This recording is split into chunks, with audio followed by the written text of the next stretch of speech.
Accounting standards ഒരു important ആയിട്ടുള്ള ടോപ്പിക്കാണ്. അക്കൗണ്ടിങ് സ്റ്റാൻഡേർഡ്സ് എല്ലാ എക്സാമിനും പൊതുവേ ക്വസ്റ്റ്യൻസ് വരുന്ന ഒരു ഏരിയയാണ് അക്കൗണ്ടിങ് സ്റ്റാൻഡേർഡ്സ്. അപ്പോൾ നമുക്ക് ഇതിൻ്റെ കൂടുതൽ ഡീറ്റെയിൽസിലേക്ക് പോവാം. Institute of chartered accounts of India ICAI ആണ് ഇന്ത്യയിലെ അക്കൗണ്ടിങ് സ്റ്റാൻഡേർഡ്സ് ഇഷ്യൂ ചെയ്യുന്നത്. Institute of Accounting Standards of India has issued 32 accounting standards under Indian GAAP. GAAP എന്ന് വെച്ച് കഴിഞ്ഞാൽ ജനറലി അക്സെപ്റ്റഡ് അക്കൗണ്ടിങ് പ്രിൻസിപ്പിൾസ്. അത് നോട്ട് ചെയ്ത് വെക്കുക. GAAP എന്ന് പറഞ്ഞു കഴിഞ്ഞാൽ ജനറലി അക്സെപ്റ്റഡ് അക്കൗണ്ടിങ് പ്രിൻസിപ്പിൾ. അപ്പോൾ ഈ ഗ്യാപ്പിൻ്റെ ബേസിലാണ് ICAI അക്കൗണ്ടിങ് സ്റ്റാൻഡേർഡ്സ് ഇഷ്യൂ ചെയ്യുന്നത്. ഇങ്ങനെ ICAI 32 അക്കൗണ്ടിങ് സ്റ്റാൻഡേർഡ്സ് ആണ് ഇഷ്യൂ ചെയ്തിട്ടുള്ളത്. ഏതൊക്കെയാണ് ആ 32 അക്കൗണ്ടിങ് സ്റ്റാൻഡേർഡ്സ് എന്നുള്ളത് നമുക്കൊന്ന് ലിസ്റ്റ് ചെയ്ത് നോക്കാം. Accounting standard 1 disclosure of accounting policies. Accounting standard 2 valuation of inventories. 3 cash flow statement. 4 contingencies and event occurring after the balance sheet date. AS5 net profit or loss for the period, prior period item and changes in accounting policies. 6 depreciation accounting.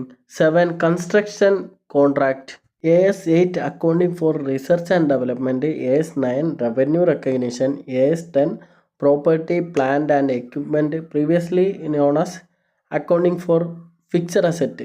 ഈ ഒരു AS10 എന്നുള്ളത് ഇപ്പോൾ അറിയപ്പെടുന്നത് property, plant and equipment എന്നാണ്. മുമ്പ് accounting for fixed asset എന്നായിരുന്നു AS10 പറഞ്ഞിട്ടുണ്ടായിരുന്നത്. AS11 the effect of change in foreign exchange rate. 12 accounting for government grand. 13 accounting for investment. 14 accounting for amalgamation. AS15 employee benefit. 16 borrowing cost. 17 segment reporting. 18 related party disclosure. 19 leases. 20 earning per share. 21 consolidated financial statement. 22 accounting for taxes on income. AS23 accounting for investments in associate consolidated financial statement.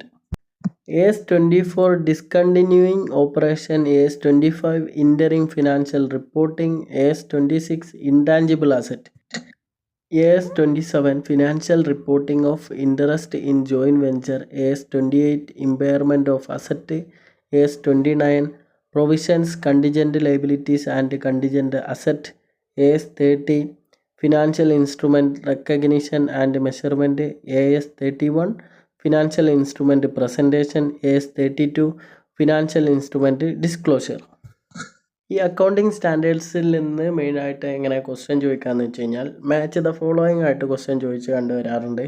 പിന്നെ ഡയറക്റ്റായിട്ട് ഇപ്പം AS1 എന്താ, 2 എന്താ, അങ്ങനെ ഡയറക്റ്റായിട്ട് question ചോദിക്കാറുണ്ട്. അല്ലെങ്കിൽ പിന്നെ ചോദിക്കാറുള്ളത് ഇപ്പം ഡിസ്കണ്ടിന്യൂയിങ് ഓപ്പറേഷൻസ്, ഇത് ഏത് ASുമായി ബന്ധപ്പെട്ടതാണ്, അതുപോലെ ഡയറക്റ്റായിട്ട് ആ ക്വസ്റ്റ്യൻ ചോദിക്കാറുള്ളൂ.